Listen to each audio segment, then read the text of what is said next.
Hello and welcome to Destination Draft Day, your one-stop shop for all things NFL Draft, NFL, and college football. We are here on this beautiful Monday, and of course, we're joined by the one and only Nick Durst. Nick, how are you doing? Michael, I'm doing well. Looks like one of the biggest question marks of the offseason is about to be wrapped up here, and Adam Schefter is reporting that the Packers are offering concessions and are close to an agreement that would bring Aaron Rodgers back to Green Bay for at least this season. The deal's not done, but it's close over the past weekend. The two sides were able to mutually reach an agreement that will allow Aaron Rodgers to abandon his plans to skip training camp, and instead he's going to apparently be there for training camp. The new agreement, once finalized, would let Rodgers depart from Green Bay after the season. So essentially he'd be a free agent after the season, and the 2023 year in Rodgers' contract, which is the last one of his current deal, would be voided with no tags allowed in the future per sources. The Packers would agree to review Aaron Rodgers' situation at the end of the season, and Rodgers' contract would be adjusted with no loss of income this year to give the Packers more cap room. So we'll see what happens here. The last thing you want as the Packers, if you want to, I obviously want Rodgers to play this year. You got a great chance for the Super Bowl, but you don't want him to be a free agent next offseason. If he wants out, you want to trade him because you can get a lot for him. Rodgers just being able to sign whatever he wants is not a good thing for a lot of teams and leagues. So we'll have to see what happens, but looks like the Jordan Love era is not going to begin this season after all. Yeah, not starting just yet, but it does seem like it is coming up soon.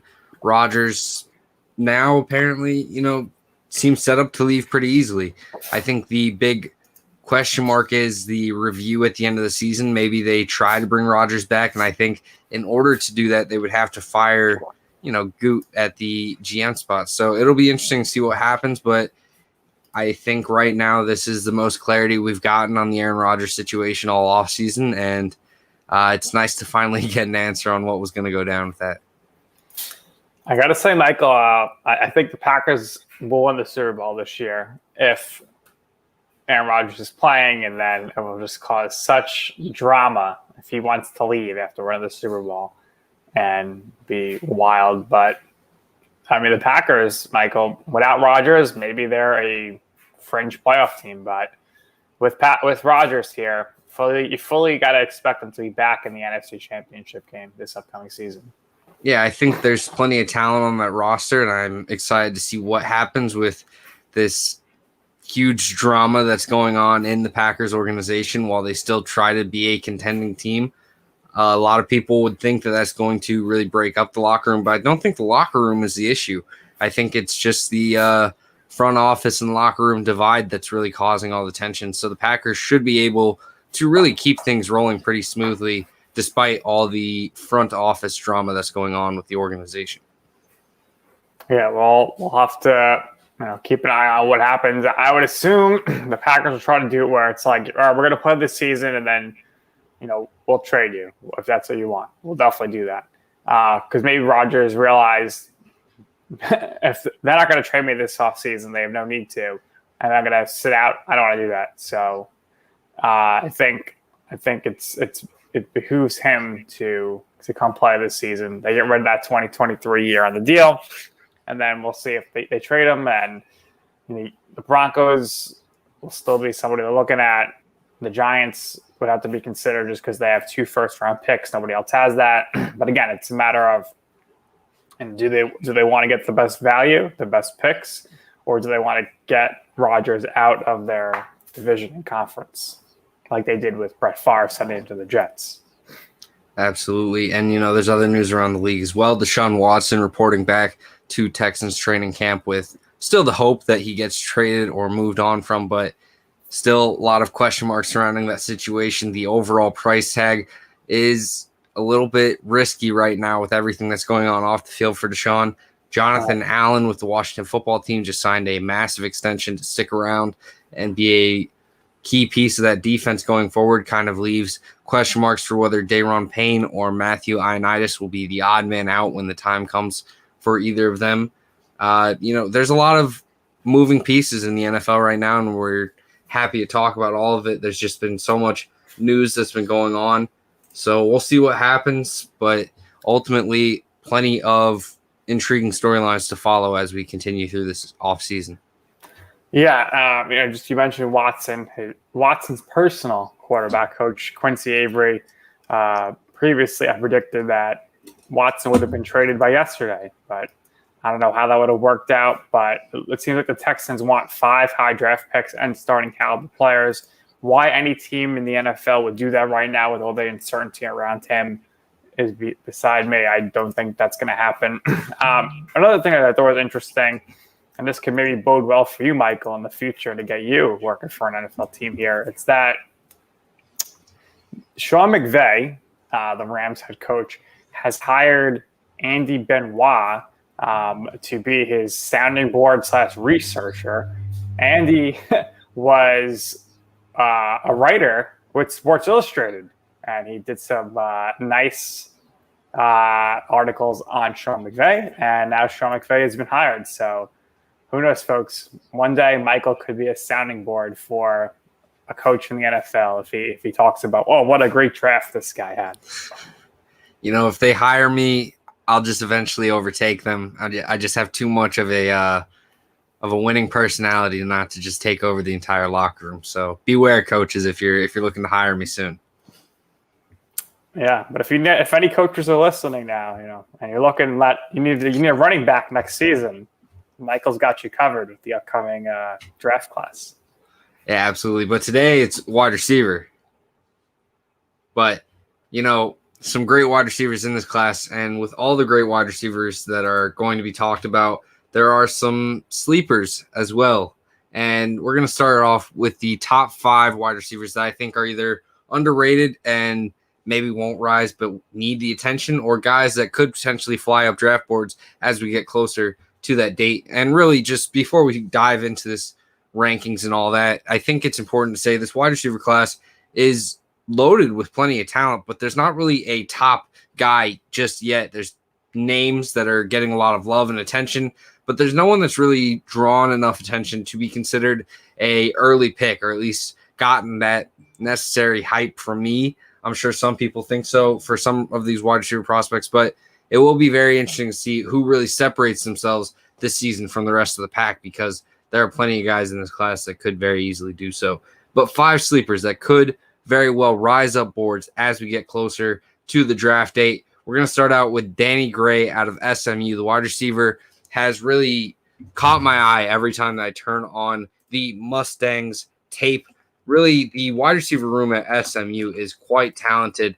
Danny Gray is just one of many talented pieces. 33 catches, 448 yards. Really a top receiver for that offense. But there's guys like Reggie Roberson. There's guys like Rashee Rice that are also going to get plenty of attention. Danny Gray was the 4th wide receiver in terms of just overall production for that team last year, which could raise questions for some people saying, okay, so why are you hyping him?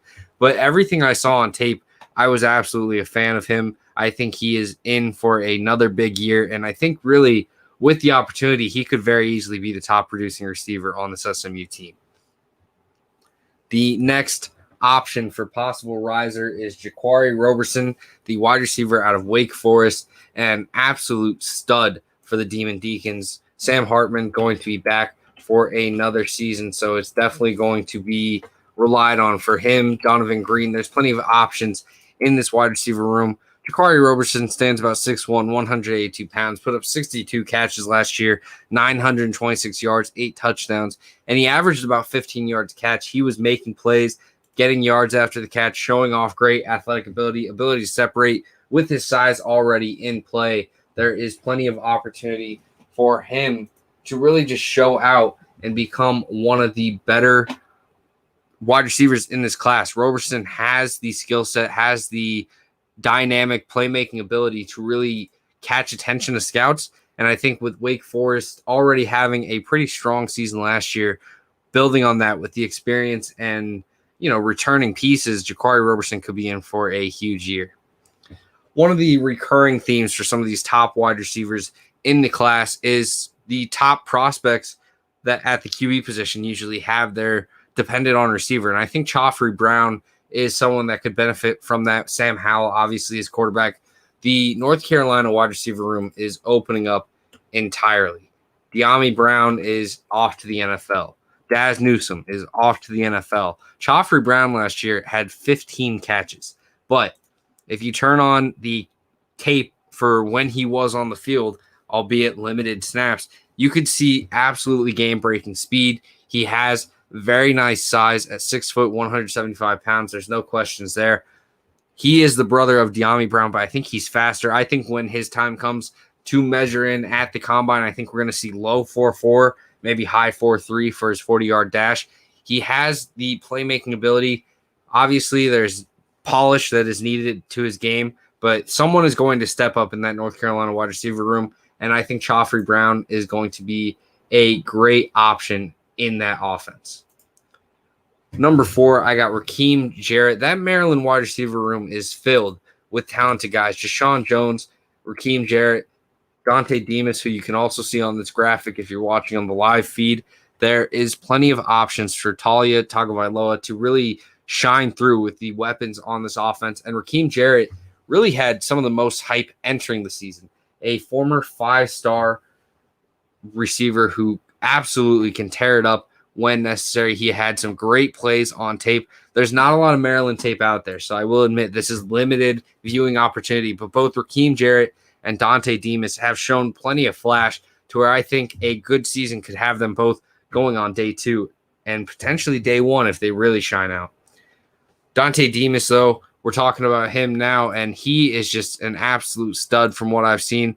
A athletic 6'3", 220-pound wide receiver. He had 24 catches in 5 games last year, 4 touchdowns, averaged about 15 yards, a reception just over. And, you know, you look for these size guys, and I think the athleticism and size is already enough to really get him in that conversation of a higher wide receiver in this class. While the recognition hasn't necessarily come his way from a lot of people that are going into the draft yet, I think as time goes on, we will see a lot more attention for him. You look at a lot of unrefined products that were size and athletes, it just is consistent, you know? And I think really a guy that I would maybe compare him to is I kind of get similarities to DJ Chark. I think Chark is obviously a faster wide receiver, but I think both have that nice combination of ability with their size and athleticism to be able to get notoriety in this class and really fly up boards when the time comes. Now, as we move on from this sleeper wide receiver group, we now head to the top 10 as we enter this season. And at number 10, we got Jahan Dotson, wide receiver out of Penn State. Dotson is going to be the focal point of this passing attack for the Penn State Nittany Lions. At 5'11", 182 pounds. He has 52 catches in just 9 games, 884 yards, and 8 touchdowns. He is a dynamic playmaker, going to be a slot guy, but I think he is definitely going to be someone that can produce out of the slot consistently. He shows off enough strength at the point of attack to really be a physical slot receiver and find production in that regard. Penn State's passing offense has just lost Pat Freiermuth, so they are obviously going to be kind of looking for someone to really carry all the weight. There's guys like Parker Washington, and I really do think that they have other weapons at the tight end spot. I'm a big fan of I can't remember his name now. Bryson Strange, I believe was the guy's name. The tight end that's taking over for Freiermuth. I really liked his tape in the Illinois game. But Dotson is the star for this wide receiver room and for this offense. And with another big season, I think he's in for plenty of love when it comes to the draft cycle. Now, as a slot receiver, we could see him maybe not be that first-round pick type guy, but I think in that second, third-round range, we're definitely going to see Jahan Dotson land and produce in the NFL. At number 9, we're back with Dante Demas, and I really do love the overall appeal for his game. I think there's plenty of opportunity for him to really take that next step. A lot of players that didn't get a lot of games last season, I think, will have more opportunity to really capitalize on it. Obviously, just 5 games for Demas last year. Now with a full season a full opportunity for the Maryland Terrapins to really get going offensively. I believe that there is a huge opportunity for Dante Demas to rise. Right now, I do view him as a top 10 receiver in this class, but I think the upside could have him plenty higher once the time comes. It's just whether or not he unlocks that opportunity and whether or not the Maryland offense really gets going to their full capabilities. At number 8, we're bringing in John Mechie III out of Alabama. Watching his tape, I think he's one of the best run-blocking receivers I've ever seen, but that doesn't mean that he's lacking anything as a receiver either. There's plenty of ability and separation that you can see from him. I think he has a bit of an inconsistent release, but I like his overall potential, I guess, from the release point. I think he can fly off the ball fairly easily. And I think really with the opportunity that has come into play now to be the lead guy for this Alabama offense, he's going to capitalize on it. Mechie is someone that I think will land in that second round unless he really just has a dominant season, which, Alabama very likely means he's going to have a dominant season. But I do think that with opportunity, with the chance to be the wide receiver one in this offense, and really just his overall effort and strength as a receiver, this is someone that's going to be a consistent talking piece of this offense, of this draft cycle for the wide receiver class. At number 7, we got Treylon Burks, the big slot receiver for Arkansas. He can move around inside, outside, but I think most of his snaps show that, he's most comfortable in the slot. 6'3", 232 pounds. He's almost the size of a tight end, but still just moves around fairly well as a receiver. 51 catches, 820 yards, and 7 touchdowns. Even had 15 carries as well. So if you're looking to just put him in the running back spot, probably a bad idea, but he can take some jet sweeps. Overall, though, Arkansas was dependent on this guy making big plays all season. Their run game was going, but in the passing game, they were heavy on Treylon Burks, and Treylon Burks answered. Whether you need a physical, spectacular catch, he can make those. Whether you need him to really show off a little bit of speed and get some separation, he can do that despite being a huge, massive receiver. His frame is filled out, and I think we could very well see a chance that he drops a little bit of weight and then takes huge strides as an athlete. And, if that happens, then we could be talking about this guy as the top wide receiver in this class. And really, there's talks that he's the top guy already. So we'll see what happens for Treylon Burks. Right now, I'm a little bit colder on him compared to consensus, but I do think that he is still a very talented wide receiver with plenty of opportunity to rise as this season goes along. At number 6, we got Xavier Hutchinson out of Iowa State. Really one of the more enticing pieces for this class. The Iowa State Cyclones obviously put together a huge season last year, and Hutchinson was the leader of the wide receiver room with 64 catches, 771 yards, and 4 touchdowns. At 6'3", 207 pounds, I think he offers great size, length, and he shows an ability to pluck the ball outside of his catch radius fairly consistently. I'm not the biggest Brock Purdy fan, but I think Purdy is a nice QB to have for Hutchinson. I think that his overall ability to really create for himself has kind of been hindered in this situation, but I do think that with another season under his belt, Iowa State is going to continue to push the ball to Hutchinson and get the ball downfield. This was just his first year of massive production for Iowa State, and really he stepped up in a major way. Another strong season. I think this is someone that's going to really prove himself to be a top wide receiver talent in this class.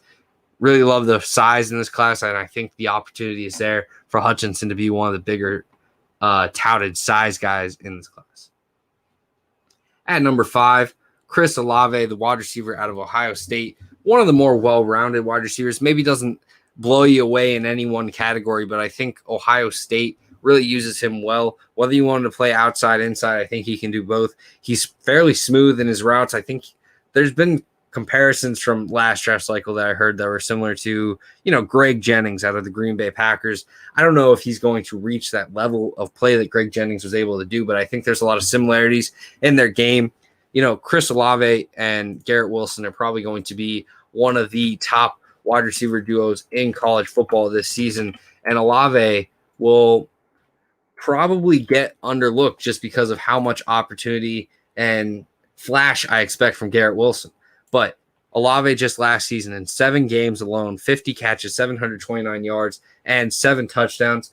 There is plenty of intrigue with him. I think last year he was talked about as a first-round guy. I'm not sure if he would have went first round, but I think the overall intrigue was necessary and will absolutely be there again this year.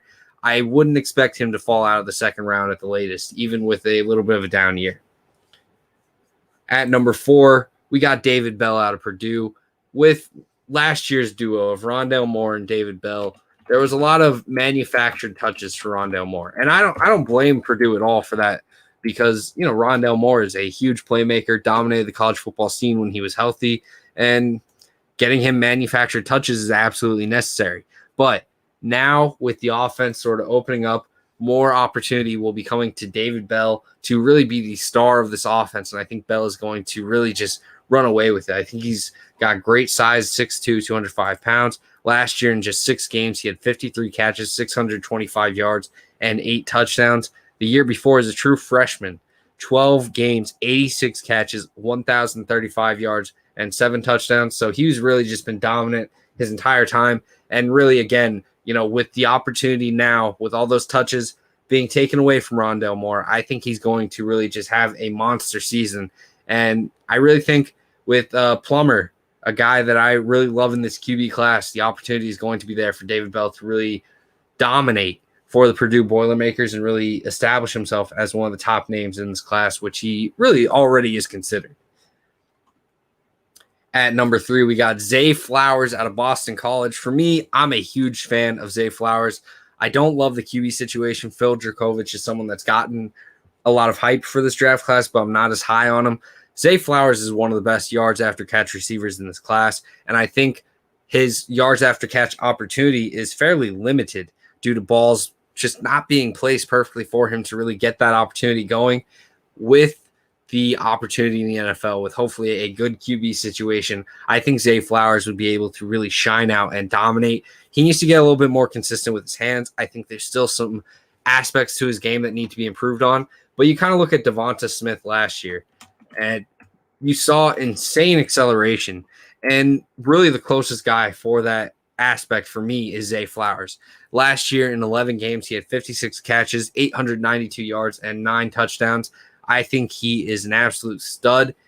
Probably going to be a guy that's put into the slot, but whether you need him to get separation as a route runner or whether you need him to win with a physical catch, I think it's something that he can do as long as the ball is there for him to actually get that opportunity. And, I think this guy's going to be a stud. I just can't see him struggling in the NFL. And I know that's bold to say, especially a year out from before they enter the NFL, but I just love Zay Flowers. I think he's an absolute monster.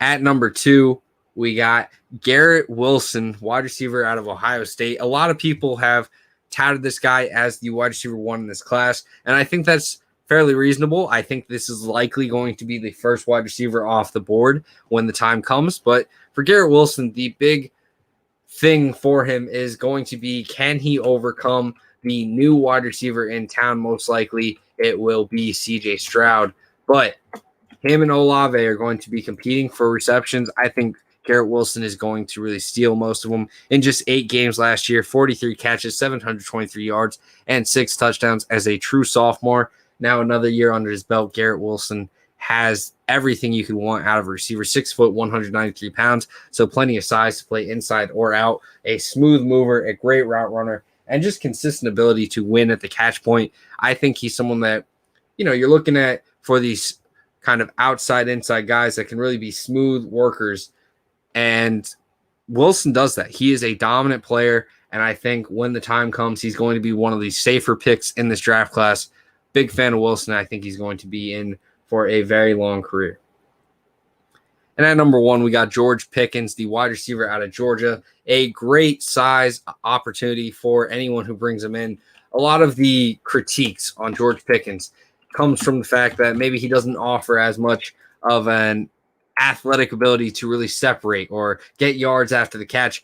But genuinely, I don't buy it. I really do think that he's just been limited in terms of opportunity by his QB play. Even when JT Daniels came in, I think that there was a lot of balls where Pickens was forced to really kind of work back to the ball rather than get the opportunity to really showcase his ability to separate, to showcase his ability to pick up yards after the catch. Does that mean that he's this shifty receiver who can get 10 yards away from any corner? No, he's not going to be your best route runner or your best separator, but I don't think he's someone that deserves the critiques of, oh, this is just a big jump ball guy and he's not going to do anything else. Absolutely not. I think he shows plenty of size and speed. The combination works well for him. He has, at 6'3", 200 pounds, he has plenty of frame. You have no questions in that regard. As long as either JT Daniels takes those next steps. Well, I mean, I guess Pickens is out for the year, so obviously he's going to get a little bit of lack of opportunity to showcase himself. But as long as his NFL quarterback really gets him the chance to separate, I think we're going to realize that a lot of these issues and concerns were overblown, because I think really it's a lack of opportunity more than a lack of ability for George Pickens. Michael, very, very solid list here. What do you say to the people like me who are huge Ohio State naysayers? And I say to you, Michael, I'm looking at the NFL here.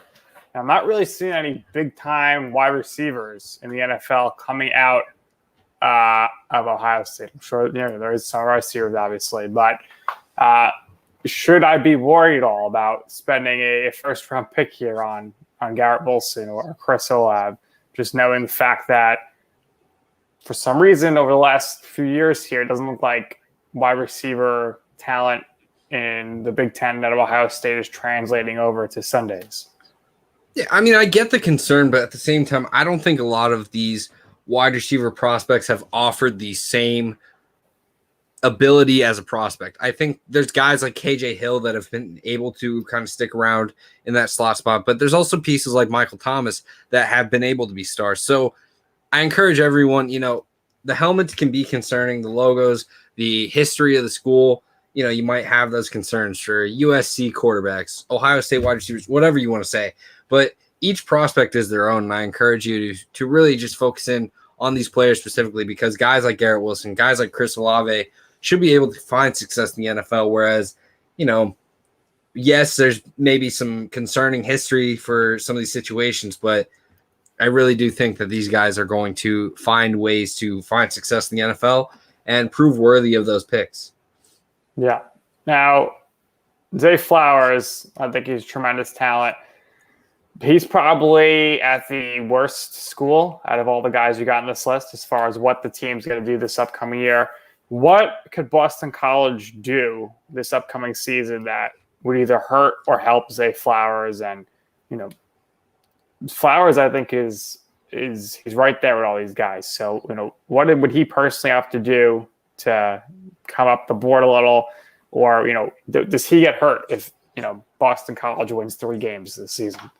Yeah, I would love to say that his team success isn't going to be pinned on him, but it just seems to happen. If a team is struggling, then a player gets taken down with it a little bit in some regard. And for Zay Flowers, I think the big thing is just continuing to do what he does.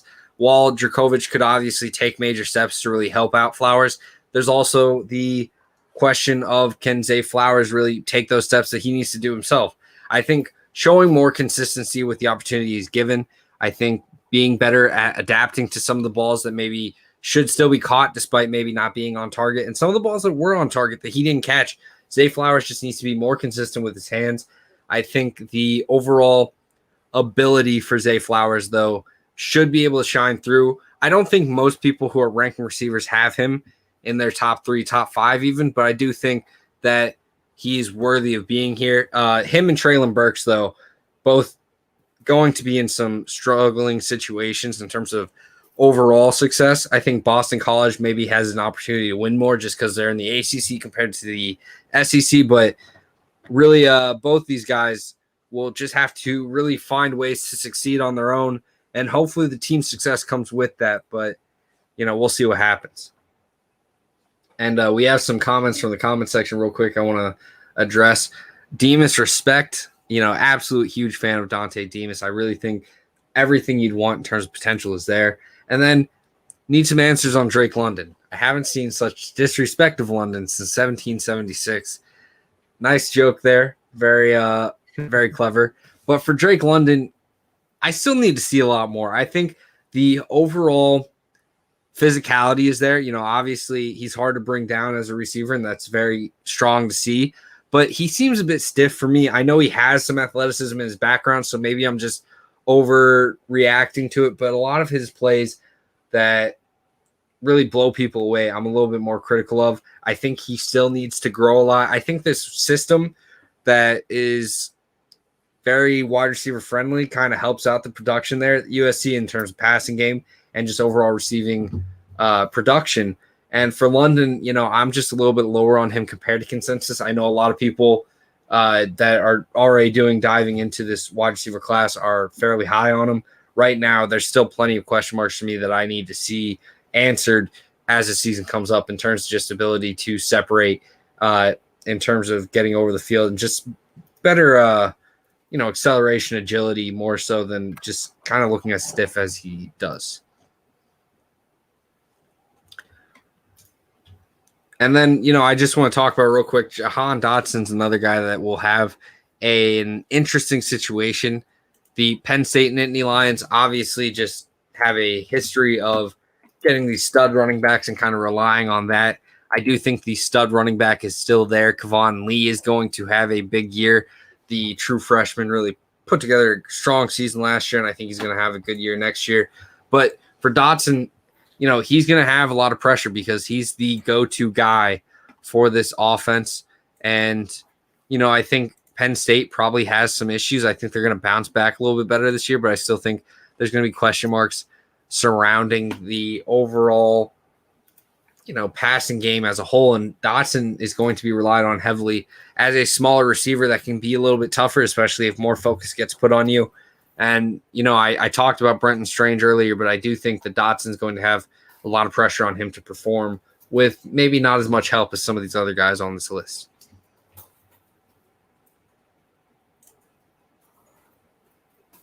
Michael, with this list here that you had, who are you looking at here as far as some pro player comparisons and what we can expect from some of these guys?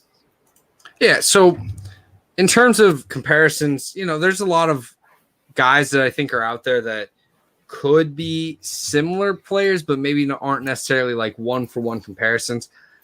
David Bell is someone that I've talked about in my most recent mock draft. I said I think he could kind of fill into I mocked him to the Chargers, who have Mick Lombardi, right? And I said that I think he could kind of fill into that X role, doing what Michael Thomas does. And I don't think he's, a Michael Thomas comparison, but I do think that there's a lot of similarities in their game. I think they win underneath fairly well, work back to the ball pretty easily, and can do that. We talked about Chris Olave, some of his comparisons.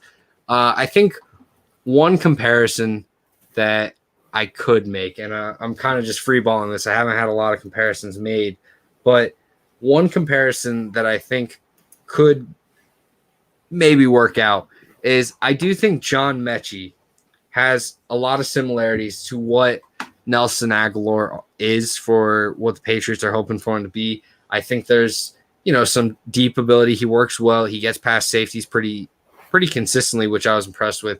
But I think the aggression and just overall physicality in this play will get a lot of love when it comes to it. You usually hear physical receivers compared to guys like Anquan Bold and stuff like that. But I think John Mechie is going to be someone that, is faster. And that's why I don't necessarily see a Bolden comp. But I do think that physicality is there to where a lot of teams maybe are a little bit lower on him as a receiver, but are still just all in on him because of the aggression he brings from play to play. Who on here do you think – well, let's take the bottom row here. Who has the best chance to ascend to the top three at the wide receiver position?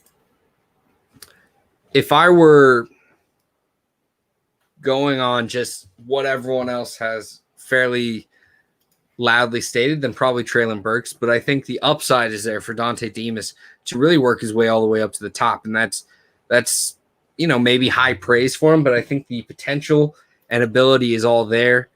He can get up high with his already tremendous frame.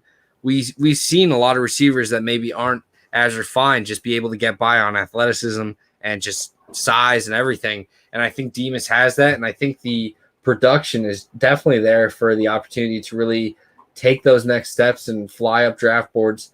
And really with that, I think there's a certain amount of pressure because I think I'm not the only one who shares this opinion of Demus. We just saw in the comment section, Apache 1021 saying Demus respects. So, other people are taking note of this guy, and I think the potential is there for him to fly up. It just depends on, can he really take those next steps as a receiver? And I know you can say that about anyone, but I think Demus offers one of the higher ceilings in this class.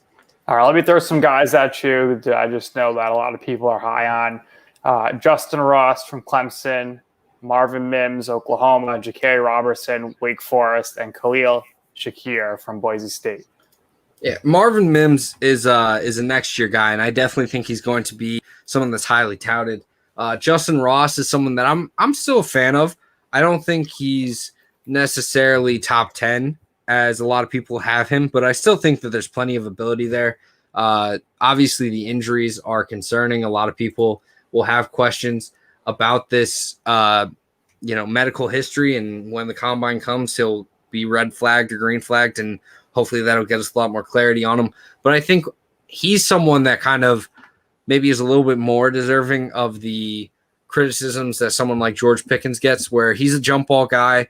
He doesn't separate as well as he needs to. And, I think a lot of those Clemson guys, Joseph Nagata, Frank Ladson, there's plenty of upside in that room, and someone will hopefully take that next step to kind of solidify themselves as a top wide receiver in this class. But right now I am a little bit lower on that room as a whole. What were some of the other names you said? Sorry. So we said Ross, Mims, Roberson from Wake Forest. Obviously, not all these guys are going to be drafted this year. Some are younger. And Shakir from Boise State. Yeah, so Roberson is someone that I talked about with the sleepers, and I think there's plenty of opportunity for him to rise up in this class. A lot of people love him. A lot of people love Donovan Green, his counterpart as well, right, at the wide receiver group. And I think the Wake Forest offense really took some major strides last year. I really loved what Sam Hartman was able to do. And I think, with another strong season with Roberson, I think we could very well see him in this top 10. He has great size. He has great acceleration. I think he's someone that could really be a strong playmaker. But right now, I have him a little bit out just because I'm a little bit higher on the opportunity of some of these other guys listed in the top 10. There's some other pieces in this class as well that I want to touch on real quick before we get to this comment in the comment section. Michael Wilson out of Stanford is someone that I think is severely underrated. I like Mike Harley out of Miami, but he's a little bit older. I think he's like a 6-year senior now, but very strong slot receiver with ability. De'Aaron King obviously coming back for his second year. I think he's going to be in for a big season.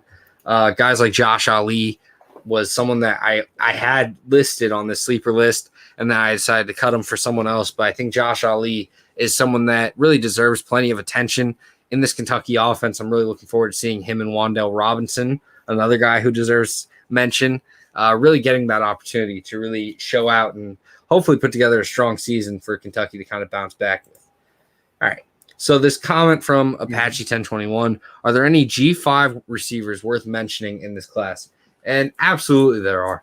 So, we talked about SMU, and one of the top guys for SMU was Danny Gray for me, but there's also guys like Rashee Rice and Reggie Robertson who are going to get attention. All three are very talented. Tanner Mordecai heading in to this season coming from Oklahoma, I think is set up for a really great season, and I'm really excited to see what all he can do. Some other guys that I really like for this class, Calvin Austin III out of Memphis is someone that I think is a huge playmaker for the Memphis Tigers. A little bit smaller, maybe not your biggest receiver that you'd want, but I think there's plenty of playmaking ability in him that he could really just succeed in your system. 5'9", 170 pounds or something in that range. And, he's just an absolute stud. Real quick, I just want to address this. Hard to believe you don't have a Mike Leach wide receiver on the list when that's all they do. Yeah, they pass all the time, but that doesn't mean all of these guys are going to be studs. But Jaden Wally, when he is draft eligible, is going to be someone that I'm extremely high on. True freshman last year, so not draft eligible yet. But 2023, you can expect to see him at least near this top 10, if not in it. I think he's an absolute stud. And he commented. All right, Jaden Wally's on the watch list for Nationals top receiver. Yeah, and I think Wally is an absolute beast, but sadly not draft eligible just yet. So just kind of waiting on him. Mississippi State will destroy Memphis week 3. It's going to be a tight one. I don't know. I think Memphis has a lot of strong pieces. We'll see, though. I think it's going to be a good game. And North Carolina State week 2. Ooh, I'm taking North Carolina State in that one. I'm sorry.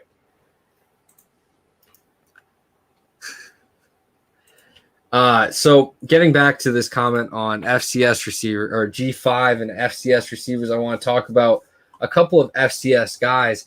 Christian Watson out of North Dakota State is someone that I think is going to get a lot of love. Obviously in the spring season, there wasn't a great opportunity for him. Zeb Nolan kind of let down the North Dakota State fan base at the QB spot, but Christian Watson has a great blend of size and speed, 6'4", over 200 pounds, a tremendous playmaker. And when you're watching him with Trey Lance, you could see the absolute ability to just dominate.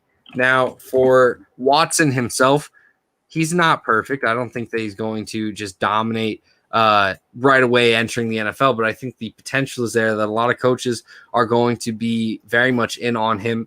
Really wanted to see more out of his sophomore season, despite the struggles of the passing game for this unit. I do think that he could have produced a little bit more, but I'm still very high on him. He works deep extremely well, and I think just his ability and his opportunity to be this North Dakota State wide receiver is going to really set him up. And then Avante Cox out of Southern Illinois University transferred down, went to SIU, and really just dominated for the team, playmaking each and every game. I think he's a slot guy, in my opinion. And, he showed off great playmaking ability. The Salukis have a few prospects that come around every few years. Javon Williams Jr. and Avante Cox are the guys to watch, in my opinion. Really a dominant player, 47 catches as a sophomore, 66 catches just this past season with 838 yards. And, I really do genuinely think that with the opportunity in the FCS, he's really showcased what he can do. And now I think he's really going to be a strong talking point for NFL front offices once they are looking for that day 3 type receiver that can contribute to their wide receiver room. And just real quick, you're taking NC State in front of 55,000 Cowboys. Yeah, I genuinely think that North Carolina State is going to have a really good opportunity to have a strong season this year. I really love Devin Leary. A lot of their pieces are returning back. Zonovan Knight, I think, is one of the better running backs in the ACC and just probably in the college football world even. I really like what they have set up for this team. Obviously they're losing some pieces, but Thayer Thomas is one of my favorite slot receivers in this class. And Emeka Emezi back as a strong leader for this college football team. I really do think North Carolina State could come into Mississippi State and pull off the victory. But, there's plenty of opportunity for both teams to really show out. Obviously, plenty of question marks and, uncertainties for both sides. So it should be a very fun game, one that's probably underrated by many, but one that I will definitely be hoping to check out when the time comes. But for now, that's all we have for you here on Destination Draft Day. Hopefully you guys got a little bit of insight to the wide receiver class of 2022. And, hopefully you didn't hate my opinions too much. That's all we got for you today. We will see you guys on Friday when we talk about the stacked and loaded tight end class for this upcoming draft. But for now, we wish you guys a good week. Thanks for everyone in the comment section. And thanks to LandryFootball.com for giving us a platform to talk on. We'll see you guys Friday. Take care.